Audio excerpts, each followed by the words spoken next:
საქართველოში სავიზო რეჟიმზე კონტროლი მკაცრდება საკანონმდებლო ცვლილებების მიხედვით ვიზის აღების პროცედურა და ქვეყანაში არალეგალების ყოფნა მკაცრად გაკონტროლდება. ცვლილებები უცხოელთა და მოქალაქეობის არ მქონე პირთა სამართლებრივი მდგომარეობის შესახებ საქართველოს კანონში შედის. პაკეტის აგრეთვე საქმეთა და შინაგან საქმეთა სამინისტროებმა ერთობლივად მოამზადეს. მთავრობის მიერ მომზადებული საკანონმდებლო ცვლილებათა პაკეტის მიხედვით ქვეყანაში სამართლებრივი საფუძვლის გარეშე მყოფ მოქალაქეებზე კონტროლს შინაგან საქმეთა სამინისტრო განახორციელებს. უწყებას არალეგალი მოქალაქეების ქვეყნიდან გაძევებაც დაევალება. მთავრობის ინიციატივით ცვლილებების შევა ბინადრობის ნებართვის გაცემის წესებშიც. მუდმივი ბინადრობის უფლება იმ პირებს მიენიჭებათ, რომლებიც ქვეყანაში ბოლო 6 წლის განმავლობაში ცხოვრობენ. უცხოელს კი, რომელიც საქართველოში 300,000 ლარის ინვესტიციას განახორციელებს, საინვესტიციო ბინადრობის ნებართვის აღების საშუალება ექნება.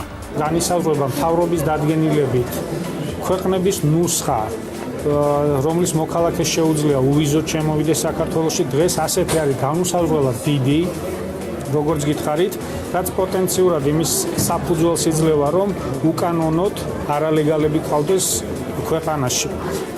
ეს არის ასევე ევროკავშირთან ურთიერთობის ფარგლებში ერთ-ერთი მთავარი მოთხოვნა, ლაპარაკია ვიზა ლიბერალიზაციის სამოქმედო გეგმაზე, სადაც ასევე მოთხოვნა დაყენებული, რომ მიგრაციის სფერო იყოს დარეგულირებული საქართველოში.